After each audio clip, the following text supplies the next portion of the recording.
आज राज्याच्या गृहमंत्र्यांनी सर्वपक्षीय बैठकीचं निमंत्रण आम्हाला दिलं होतं, परंतु ज्या काही घटना गेले 4-5 दिवस आम्ही मुंबईमध्ये आणि महाराष्ट्रात पाहतोय, त्या घटना बघितल्यानंतर या सरकारने संवादाकरता जागा ठेवली आहे असं आम्हाला वाटत नाही। आणि जर कोणी हिटलरी प्रवृत्तीनेच वागायचं ठरवलं असेल तर मग त्यांच्याशी संवादापेक्षा संघर्ष केलेला बरा, अशा प्रकारची आमची मानसिकता झाल्यामुळे आम्ही आजच्या बैठकीवर बहिष्कार घातला। मुळातच विरोधी पक्षाला जीवानिशी संपवायचं अशा प्रकारची प्रवृत्ती जर सरकारची असेल आणि सरकारी पक्षाचे लोक पोलीस संरक्षणामध्ये आमच्या पदाधिकाऱ्यांना कार्यकर्त्यांना जीवे मारण्याकरता पोलिसांच्या समक्ष हल्ले करणार असतील आणि त्यानंतरही त्या संदर्भात FIR नोंदवण्याकरता संघर्ष करावा लागत असेल तर मग अशा परिस्थितीमध्ये अशा बैठकीमध्ये जाऊन फायदा काय? महाराष्ट्रामध्ये अशा प्रकारची परिस्थिती आम्ही कधीच बघितली नाही की सरकार पक्षाचे लोक पोलीस संरक्षणामध्ये विरोधी पक्ष आपल्या भ्रष्टाचारावर बोलतो म्हणून जीवे मारण्याकरता हल्ला करतात। आम्ही पोल खोल यात्रा काढली, या यात्रेच्या माध्यमातून मुंबई महानगरपालिकेतील सगळा भ्रष्टाचार हा आम्ही जनतेपुढे मांडला। लोकशाहीमध्ये यापेक्षा वेगळं काय करायचं असतं, पण ज्यांना लोकशाही मान्य नाही त्यांनी आमच्या पोलखोल सभांवर हल्ला केला, आमच्या पोलखोल रथावर हल्ला केला आणि त्यांना असं वाटतंय की अशा प्रकारचे हल्ले करून आम्ही भ्रष्टाचाराच्या विरुद्ध बोलणं बंद करू, हा गैरसमज त्यांनी मनातनं काढून टाकावा। भ्रष्टाचाराच्या विरोधातली लढाई सुरूच राहील। ज्या प्रकारे किरीट सोमय्यांवर हल्ला झाला, पोलिसांच्या समक्ष झेड प्रोटेक्टिव्हला इन्फॉर्म केल्यानंतरही मारलं जातं, किंवा मोहित कंबोज यांचा तर मॉब लिंचिंगचा प्रयत्न झाला, या सगळ्या गोष्टी आपण जर बघितल्या, आणि हे मुंबईतच चाललं असं नाही आहे, राज्यामध्ये सर्वदूर भारतीय जनता पक्षाच्या नेत्यांना कार्यकर्त्यांना टार्गेट करून त्यांच्यावर केसेस नोंदवल्या जात आहेत। मग कधी प्रवीण दरेकरांवर केस टाकली जाते, मी हायकोर्टाचे आभार मानेन की बोगस केस होती, त्यांनी रिलीफ दिला, तर त्याच्यावर हायकोर्टावर आरोप केला जातो। इतक्या खालच्या स्तराला आता ही नेते मंडळी पोचली आहे। तिकडे आमचे रणजित सिंग नाईक निंबाळकर खासदार असतील, 8 खोट्या तक्रारी त्यांच्या विरुद्ध केल्या, एकही तक्रारीत दम नाही। जयकुमार गोरे खोट्या केसेस केल्या, एक यादी आहे। पोलिसांचा दुरुपयोग हा मोठ्या प्रमाणात चाललाय आणि हा दुरुपयोगच आहे, कारण यांची एकही केस टिकली नाही आणि टिकूच शकत नाही, कारण धादांत खोट्या केसेस टाकणं चाललंय। आणि गृहमंत्र्यांच्या बैठकीला जाऊन फायदा तरी काय? या गृहमंत्र्यांना काही अधिकार तरी आहेत का? जे काही मुंबईमध्ये चाललंय ते मुख्यमंत्र्यांच्या इशाऱ्यावर चाललंय। त्यामुळे ज्या बैठकीला मुख्यमंत्रीच नाहीत त्या बैठकीमध्ये गृहमंत्री आम्हाला बोलवून काय करणार आहे आणि कोणता निर्णय घेणार आहे? इतक्या महत्वाच्या बैठकीला मुख्यमंत्रीच राहत नाही, तर ही बैठक म्हणजे निवड टाइमपास आहे का, असा आमचा सवाल आहे. आणि त्याचसोबत अत्यंत गंभीर गोष्ट आहे, ज्या प्रकारे आमदार रवी राणा आणि खासदार नवनीत राणा यांच्यासोबत व्यवहार करण्यात आला. त्यांनी काय सांगितलं होतं, आम्ही मुख्यमंत्र्यांच्या निवासस्थानासमोर जाऊन हनुमान चालीसा म्हणू. आम्ही मुख्यमंत्र्यांच्या निवासस्थानावर आंदोलन करू म्हटलं होतं, आम्ही त्यांच्या घरावर हल्ला करू म्हटलं होतं, आम्ही काही तिथे जाऊन गैरप्रकार करू म्हटलं होतं. परंतु हनुमान चालीसा म्हणण्याकरता इतका विरोध, हनुमान चालीसा महाराष्ट्रात म्हणायची नाही तर काय पाकिस्तानात जाऊन म्हणायची. आणि त्यात म्हणजे आता त्यांनी घरासमोर जाऊन म्हणणं योग्य की अयोग्य याच्या मेरिटमध्ये जाण्याचं कारण नाही आहे, कोणाला अयोग्य वाटूही शकतं. पण त्याच्यावर सत्तारूढ पक्षाची केवढी अहंकारी भूमिका आहे की एका स्त्री करता हजारो लोक जमा करता, त्यांच्या घरी जाऊन त्यांना पोलीस अटक करता आणि जणू काही पाकिस्तानची युद्ध जिंकल्यासारखं जल्लोष करता. काय अवस्था यावी, इतकी भीती. आणि मग काय मुख्यमंत्री कुठल्या आजीकडे चालले आहेत, जणू काही महाराष्ट्रामध्ये काहीतरी ते या मेढे साहेब ते काहीतरी खूप मोठं युद्धच जिंकल्यात. अरे एसटीच्या संपकरी आत्महत्या केलेल्या एखाद्या कर्मचाऱ्याच्या घरी गेले असतात तर समजलं असतं, एखाद्या आत्महत्याग्रस्त शेतकऱ्याच्या घरी गेला असता तर समजलं असतं. पण ते नाही होत. ठीक आहे, आजीकडे गेल्यानंतर आजीने काय सुनावलं हे आपण सगळ्यांनी बघितलं आहे, त्याच्यामुळे त्याबद्दल आता मला बोलायचं नाही, त्यांनी कुठे जावं हा त्यांचा संबंध आहे. पण यात सगळ्यात महत्वाचं किती द्वेष आहे की एका महिला खासदाराला नामोहरम करण्याकरता पहिल्या दिवशी रिमांडमध्ये वेगळे सेक्शन आणि दुसऱ्या दिवशी सिडिशनचा सेक्शन, राजद्रोहाचा सेक्शन. म्हणजे हनुमान चालीसा म्हटल्यामुळे यांचं राज्य उलथवलं अशा प्रकारचा कट होतो. यापेक्षा हास्यास्पद काय असू शकतं. हनुमान चालीसा म्हणण्याची घोषणा केल्यानंतर तो जर हनुमान चालीसा म्हणणं महाराष्ट्रात राजद्रोह होत असेल तर मी मुख्यमंत्र्यांना सांगतो, आम्ही रोज करू, आमच्यावर येईल. आम्ही पूर्ण, मी आत्ता या ठिकाणी म्हणतो, जय हनुमान ज्ञान गुणसागर, जय कपीसती लोक उजागर, रामदूत अतुलित बलधामा, अंजनी पुत्र पवन सुत नामा, महावीर विक्रम बजरंगी, कुमति निवार सुमति के संगी, कंचन बरन विराज सुबेसा, कानन कुंडल कुंचित केसा, हाथे ध्वजर बजा विराजे, कांधे मुंज जनेऊ साजे, संकट सुवर्ण केसरी नंदन, तेज प्रताप महाजगबंदन, विद्याबान गुणे चातुर, राम काज करिबे कातुर. पूर्ण म्हणून दाखव, लावा आमच्यावर लावा. या महाराष्ट्रामध्ये हनुमान चालीसा म्हणण्यावर जर सिडिशन होत असेल तर आमच्यापैकी प्रत्येक जण हा राजद्रोह करण्याकरता या ठिकाणी तयार, प्रत्येक जण तयार. पण या ठिकाणी ज्या प्रकारे हे सरकार वागताय हे अत्यंत महाराष्ट्राला लज्जा आणणार आहे.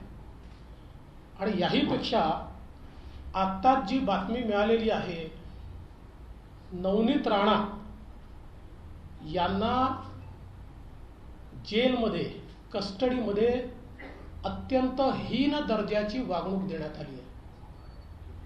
पिण्याचं पाणी देण्यात आलं नाही,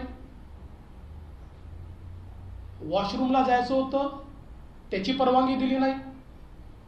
अत्यंत वाईट प्रकारे त्यांना वागवलं आहे. आणि आम्हाला आत्ता जी माहिती मिळालेली आहे त्यानुसार त्यांनी या संदर्भात त्यांच्या वकिलाच्या माध्यमातून देशाच्या संसदेचे सभापती जे आहेत लोकसभेचे त्यांच्याकडे या संदर्भातली सगळी तक्रार केली आहे.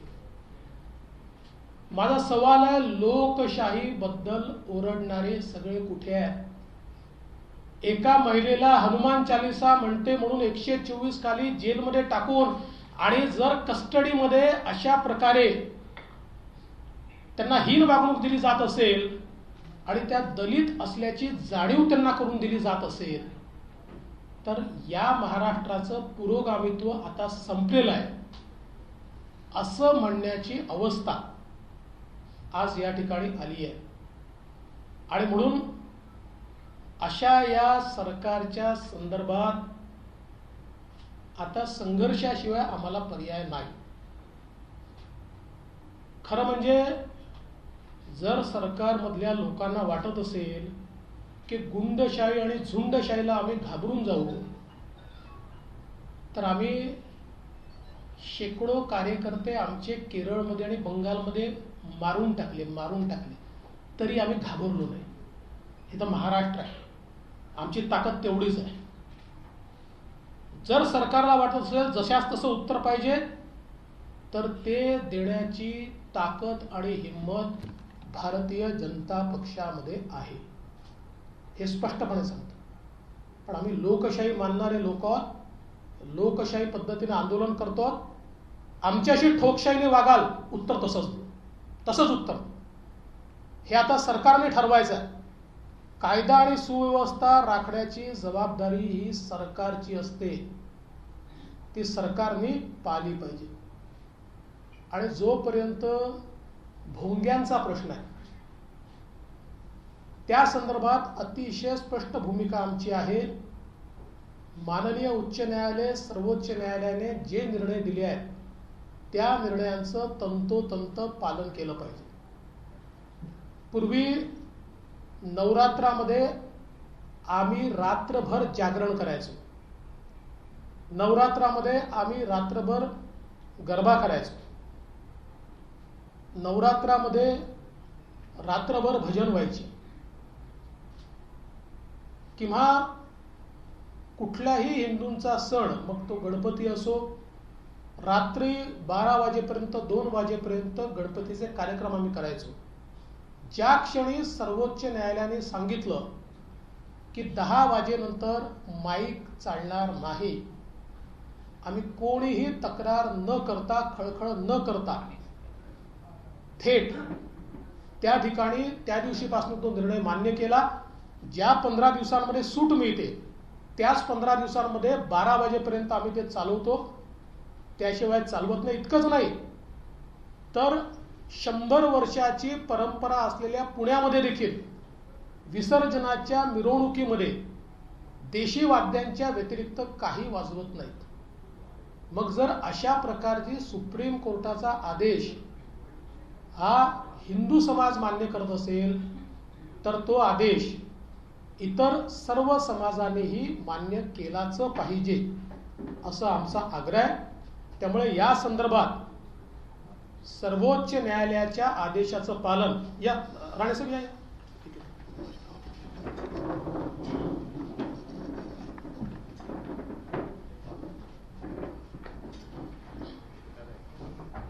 इथे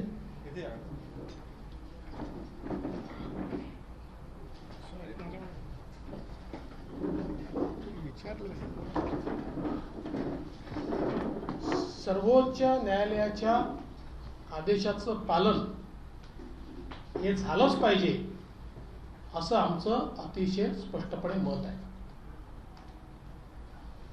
आज महाराष्ट्र के गृह मंत्री ने जो बैठक बुलाई थी उस बैठक में न जाने का फैसला, उस पर बहिष्कार करने का फैसला हमने किया. इसका कारण पिछले 3-4 दिनों में महाराष्ट्र में जिस प्रकार से गैर जिम्मेदाराना पद्धति से पुलिस का उपयोग करते हुए विरोधी पार्टी के लोगों को जान से मारने की हरकत की गई, प्रयास किया गया. इसके बाद संवाद के लिए जगह कहां बचती है. हमारा तो मानना यह है कि हिटलर शाही से संघर्ष होता है, संवाद नहीं होता. और अगर इस प्रकार की प्रवृत्ति यहां पर चलेगी तो हम भी उसका मुकाबला करेंगे। हमने मुंबई महानगर पालिका के भ्रष्टाचार के खिलाफ पोल खोल यात्रा निकाली।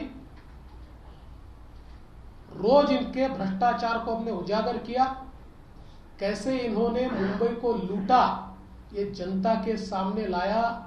तो हमारी यात्रा पर हमले हुए, हमारे एमएलएस पर हमले हुए, हमारे नेताओं पर हमले हुए, और इतना ही नहीं तो किरीट सोमैया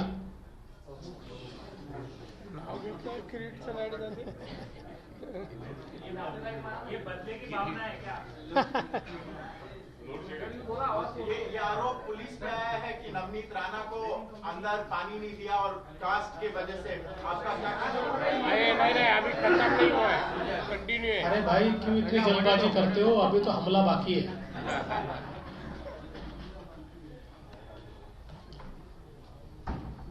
जिस प्रकार से Kirit Somaiya Z protectee inform करके पुलिस स्टेशन जाते हैं और वहां पर ये कहते हैं कि बाहर लोग मुझ पर हमला करने वाले हैं, और पुलिस स्वयं उनको गुंडों के हवाले कर देती है। जिस प्रकार से मोहित कंबोज इनके ऊपर मॉब लिंचिंग का प्रयास होता है, ये सारी चीजें बिल्कुल स्पष्ट रूप से दिखती है कि ये सरकार विरोधियों को कुचलना चाहती है, जान से मारना चाहती है। और वैसे भी हम गृह मंत्री के बैठक में जाकर क्या करेंगे, क्योंकि उस बैठक में मुख्यमंत्री तो उपस्थित ही नहीं है और ये सारी चीजें मुख्यमंत्री जी के इशारे पर चल रही है। तो फिर ये बैठक से निकलने वाला क्या है? इतना ही नहीं तो एक विधायक इंडिपेंडेंट और एक सांसद इंडिपेंडेंट, ये लोग इतना ही अनाउंस करते हैं कि मुख्यमंत्री जी के निवास स्थान के सामने जाकर हम हनुमान चालीसा बोलेंगे, तो उनके ऊपर कार्रवाई की जाती है। मेरा सवाल यह है कि हनुमान चालीसा महाराष्ट्र में नहीं बोली जाएगी तो क्या पाकिस्तान में बोली जाएगी? इतना हनुमान चालीसा से इनको नफरत क्यों है? और सबसे बड़ी बात यह है कि एक महिला को नामोहरम करने के लिए, एक महिला को पस्त करने के लिए हजारों लोगों को इकट्ठा किया जाता है, आने जाने वाले के ऊपर हमला किया जाता है, उनके घर में पुलिस भेजकर उनको अरेस्ट किया जाता है। और इसमें आश्चर्य की बात यह है कि राजद्रोह का, देशद्रोह का, सिडिशन का आरोप उनके ऊपर लगाया जाता है।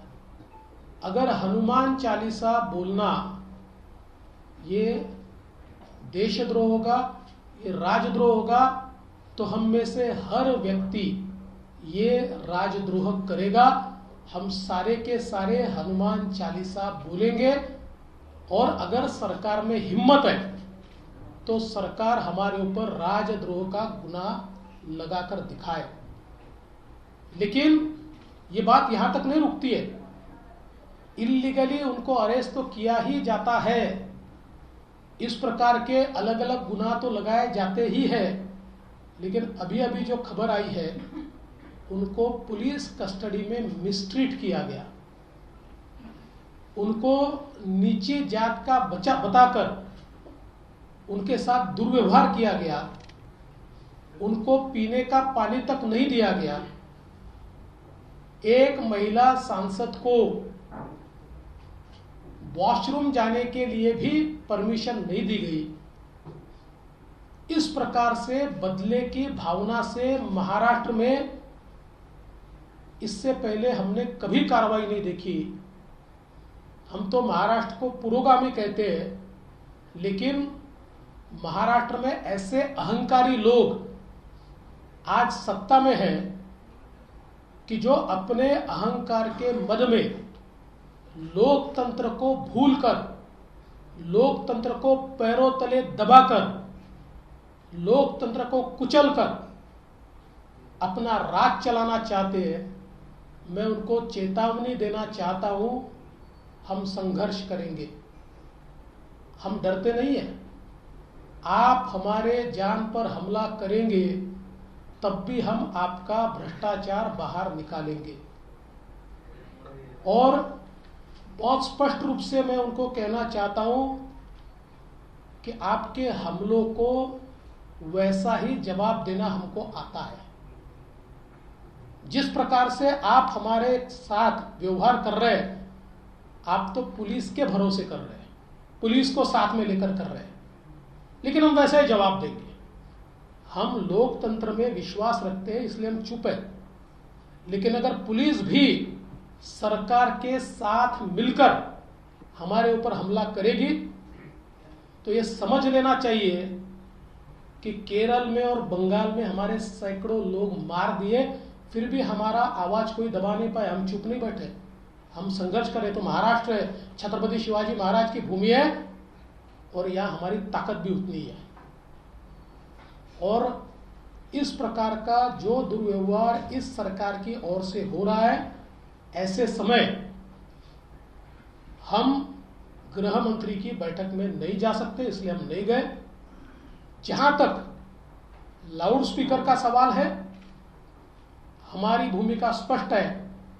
सुप्रीम कोर्ट और हाई कोर्ट के आदेशों का पालन होना चाहिए। जिस समय पुराने जमाने में हम भी देवी के नवरात्र में रात भर जगराता करते थे, हम भी गणेश जी के समय देर रात तक कार्यक्रम करते थे, लेकिन सुप्रीम कोर्ट ने जब से यह निर्णय दिया कि रात को 10 बजे के बाद लाउड स्पीकर नहीं चलेगा और केवल 15 दिन इसकी छूट दी जाएगी, तब से लेकर हमने 10 बजे के बाद हमारे कार्यक्रम बंद कर दिए। तो अगर सुप्रीम कोर्ट के आदेश का पालन हिंदू समाज करता है तो देश के सभी समाजों ने सुप्रीम कोर्ट के आदेश का पालन करना चाहिए। और अगर कोई करता नहीं है तो इस सरकार की जिम्मेवारी है कि सरकार उनके ऊपर कार्रवाई करे। सर आपने बात की किरीट सोमय्या यांच्या हा पहिला हल्ला झालेला नाहीये। पुण्यात त्यांच्यावर हल्ला झाला होता, पडळकरहून हल्ला झाला, परत मोहित कंबोजवर हल्ला होते। प्रत्येक वेळी दिसते की कारवाई अद्याप कुठंच झाली नाही। नेमकी पुढची केंद्राची नेमकी याबद्दल काय भूमिका? आता किरीट सोमय्यांच्या संदर्भात तर ते झेड प्रोटेक्टिव्ह आहेत आणि म्हणून आज आमचं एक डेलिगेशन होम सेक्रेटरींना भेटलंय। मी स्वतः होम सेक्रेटरींना पत्र दिलंय, कारण केंद्र सरकारने ज्यांना सुरक्षा पुरवली आहे त्यांना जर पोलिसांच्या संरक्षणात मारहाण होत असेल तर कारवाई करण्याची जबाबदारी ही त्यांची आहे। त्यामुळे मला विश्वास आहे की होम सेक्रेटरी याची दखल घेऊन जे दोषी आहेत त्यांच्यावर कारवाई करतील। गोपीचंद पडळकरांवर हल्ला झाला, त्याही वेळी कारवाई करण्यात आली नाही, त्यांना जीव मारण्याचा प्रयत्न झाला, त्याच्यावरही कारवाई नाही आहे। त्यामुळे एकूणच जी काही या ठिकाणी ही सगळी परिस्थिती आहे ही सरकारच्या संरक्षणात चाललेली आहे हे स्पष्ट दिसतं। सर आपने बात कही की पहिले मराठी या परिस्थितीमध्ये या सरकारवर कारवाई करायला पाहिजे की नाही? पत्रकार परिषद घेत आहे, त्यांचं असं म्हणणं आहे की भोंगे लावणं किंवा उतरवणं हा निर्णय राज्य सरकार घेऊ शकत नाही, त्याच्यामध्ये काही अटी देण्यात आलेल्या आहेत। या संदर्भात केंद्र सरकारला निर्णय घ्यावा लागेल। या सरकारचं एक फार गमतीशीर आहे। केंद्र सरकारने नियमात एखाद्याला सुरक्षा दिली तर हे म्हणतात फेडरल मॉडेल आहे, केंद्र सरकार का सुरक्षा देत आहे, आणि कायदा सुव्यवस्था जी राज्याची जबाबदारी आहे त्या संदर्भात हे म्हणतात केंद्राने त्या ठिकाणी निर्णय घ्यावा। अडचणीचे विषय आले की केंद्राकडे बोट दाखवायचं। या संदर्भातली कायद्याने संविधानाने सगळी जबाबदारी राज्य सरकारवर घातलेली आहे। राज्य सरकारमध्ये हिम्मत नसेल तर त्यांनी सांगावं आम्ही पळपुटे आहोत, आम्ही हिम्मत दाखवू शकत नाही, काय करायचं त्याचा निर्णय आम्ही करू। या परिस्थितीमध्ये राज्य सरकारवरती केंद्राने काही कारवाई केली पाहिजे की नाही? केंद्र सरकारला जी काही घटना घडली आहे त्या घटनेची आम्ही माहिती दिली आहे।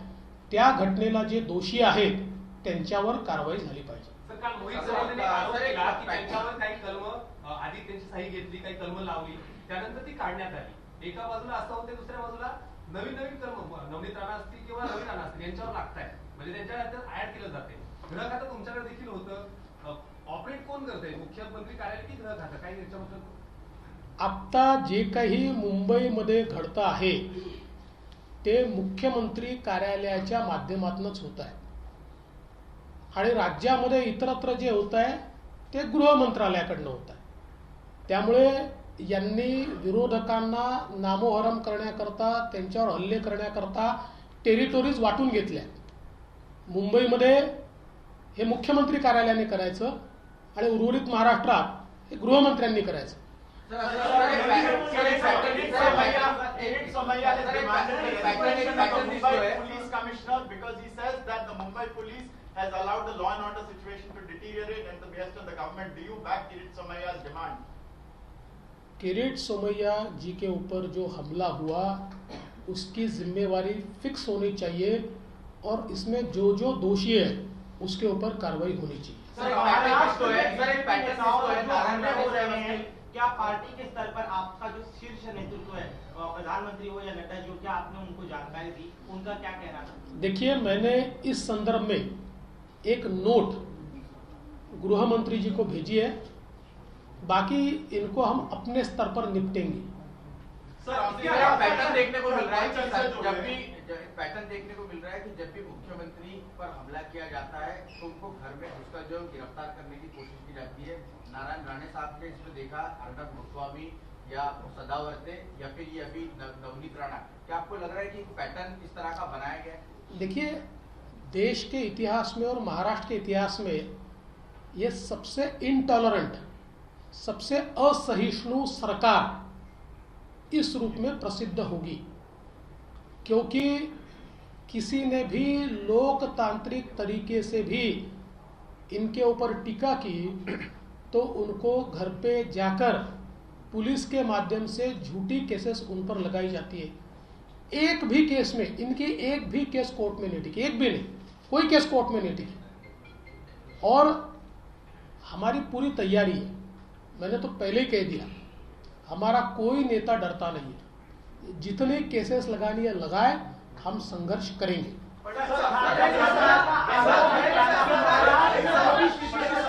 ठाकरे सरकार का आरोप है कि महाराष्ट्र में जो भी स्थिति उत्पन्न हो रही है, बीजेपी जानबूझ के साजिश रची कि यहाँ पर राष्ट्रपति शासन लगाया जाए. आपकी क्या भूमिका है? ऐसा है, रोने वाले लोग हैं. ये खुद ही खुद को झापड़ मारते हैं और जोर जोर से रोते हैं, मारा मारा मारा. इस प्रकार की प्रवृत्ति के लोग हैं. त्यांचा आरोप आहे की किरीट सोमय्याने स्वतःला मारलं. एक मिनिट थांबा, त्यांचा आरोप असा आहे की किरीट सोमय्याने पण स्वतःला मारून घेतलं, तर त्याचे सीसीटीव्ही फुटेज तपासणार आहे. सीसीटीव्ही फुटेज तपासल्यामुळेच त्यांना कारवाई करावी लागली आहे. आणि हे सगळं सीसीटीव्ही फुटेज या ठिकाणी उपलब्ध आहे. मोहित कंबोजच्या केसमध्येही पहिल्यांदा एक नरेटिव्ह त्यांनी तयार करण्याचा प्रयत्न केला की त्यांनीच गाडी अंगावर घातली. इथपर्यंत कोणी म्हणालं त्यांनी ऍसिड गाडीत ठेवलं, कोणी म्हणालं त्यांनी दंडुका गाडीत ठेवला. सीसीटीव्ही फुटेजमध्ये लक्षात आलं की शिवसेनेच्या कार्यकर्त्यांनी आणि गुंडांनीच त्याच्यावर हल्ला केलाय, म्हणून शेवटी 307चा कलम लावावा लागला. तीच परिस्थिती आहे. सगळं सीसीटीव्ही मध्ये किरीट सोमय्यांचे कैद आहे. त्यामुळे किती खोट्या स्टोऱ्या यांनी तयार केल्या तरी त्याचा काही फायदा होणार नाही.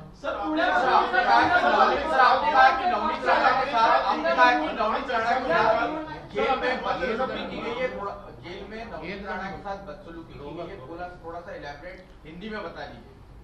देखिए, मैंने हिंदी में भी बताया है कि अभी अभी जो जानकारी प्राप्त हुई है, श्रीमती नवनीत राणा जो निर्दलीय सांसद है, हनुमान चालीसा बोलने पर उनके ऊपर सिडिशन की कार्रवाई, राजद्रोह की कार्रवाई की गई.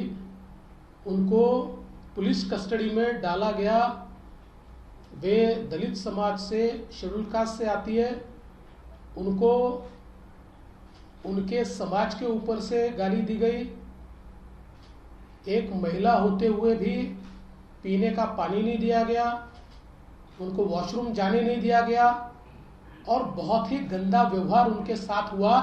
ऐसा पत्र उन्होंने उनके वकील के थ्रू देश की लोकसभा के स्पीकर को भेजा है। मैं ऐसा मानता हूँ महाराष्ट्र में एक काला इतिहास ये सरकार लिख रही है। सर आपका सर, ये सवाल है, सर, आपका ये सवाल आपने कहा कि हनुमान चालीसा हिंदुस्तान में पढ़ेंगे, पाकिस्तान में तो नहीं पढ़ी। आज ही एनसीपी की एक कार्यकर्ता है जिन्होंने एक लेटर लिखा है गृह मंत्री, उन्होंने कहा है कि उनको परमिशन दी जाए कि पीएम के घर पर जाकर नमाज और हनुमान चालीसा पढ़ना चाहता है।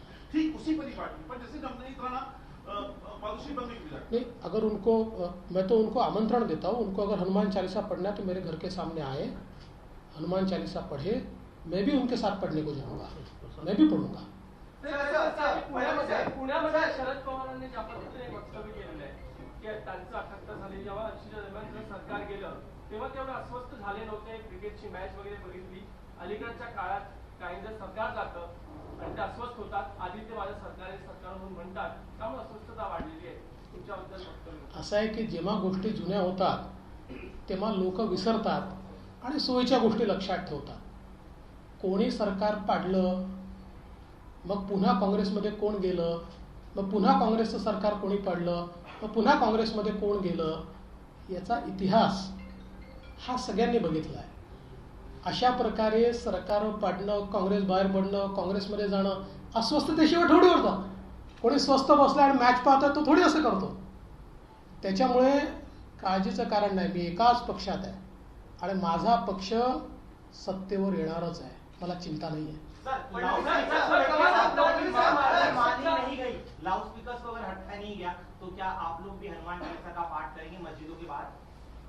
देखिए, हनुमान चालीसा का पाठ तो हम हमेशा ही करते हैं और इसके ऊपर क्या कार्रवाई करना ये हमारी पार्टी में हम तय करेंगे। हम पहले ये देख रहे हैं कि क्या सरकार सुप्रीम कोर्ट के आदेश का पालन करती है। अगर सरकार सुप्रीम कोर्ट के आदेश का पालन नहीं करेगी तो भारतीय जनता पार्टी अपनी स्ट्रैटेजी तय करेगी। फडणवीस सर, कल पीएम मोदी जी बॉम्बे में थे, प्रोटोकॉल के तहत सीएम को वहां जाना चाहिए था, लेकिन उद्धव ठाकरे जी ने उस प्रोग्राम में जाकर उस बुजुर्ग महिला के घर गए जिन्होंने आंदोलन में शामिल हुए पूरे परिवार के साथ, क्या कहना चाहेंगे? देखिए, मुझे ऐसा लगता है कि अब कम से कम उद्धव जी उस महिला के घर गए तो बेचारी महिला 80 साल की उनके घर के सामने रात में आकर बैठी। वो महिला आक्रोश कर रही थी, मेरे बेटे को नौकरी नहीं मिली, मुझे घर नहीं मिला, इतने साल में शिवसेना में हूँ, मेरी तरफ किसी ने ध्यान नहीं दिया। तो कम से कम उसकी ओर ध्यान देकर उस महिला को घर मिले, उसके बेटे को नौकरी मिले, ऐसा थोड़ा सा प्रयास मुख्यमंत्री जी करें। और साथ साथ ये भी अपेक्षा है कि एसटी के स्ट्राइक में जिन कर्मचारियों ने आत्महत्या की उनमें से किसी के घर भी मुख्यमंत्री जी जाए, थोड़ी संवेदना दिखाए। जिन किसानों ने आत्महत्या की है उनमें से एक आधे किसान के घर में मुख्यमंत्री जाए, थोडी संवेदना दिखाए। Marathi please, please. प्रोटोकॉलनुसार मुख्यमंत्र्यांनी जाणं अपेक्षित होतं, पण तसं झालं नाही। ते एका शिवसैनिक महिलेला भेटायला नाही, किमान मुख्यमंत्री कोणाच्या तरी घरी गेले याचा मला आनंद आहे, पण त्या वृद्ध महिलेच्या घरी गेल्यानंतर तिचा आक्रोश तरी मुख्यमंत्र्यांनी समजून घेतला पाहिजे। ती सांगत होती 80 वर्षाची झाली, इतके वर्ष शिवसेनेमध्ये काम करते आहे, माझ्या मुलाला नोकरी नाही, माझ्या नातवाला नोकरी नाही, मला घर नाही, माझी परिस्थिती खराब आहे। आता किमान त्या वृद्ध मातेला तरी मुख्यमंत्र्यांनी काही मदत केली पाहिजे। आणि एवढंच नाही आहे तर मला असं वाटतं की ज्याप्रमाणे त्यांच्या घरी मुख्यमंत्री गेले तसंच एसटीच्या संपामध्ये ज्या कर्मचाऱ्यांनी आत्महत्या केली त्यातल्या एखाद्या कर्मचाऱ्याच्या घरी जाऊन थोडीशी संवेदना दाखवली पाहिजे। इतक्या शेतकऱ्यांनी आत्महत्या केली आहे, एखाद्या शेतकऱ्याच्या घरी जाऊन त्यांनी संवेदना दाखवली पाहिजे। एवढं तरी किमान आमच्या मुख्यमंत्र्यांनी करावं। चला, धन्यवाद।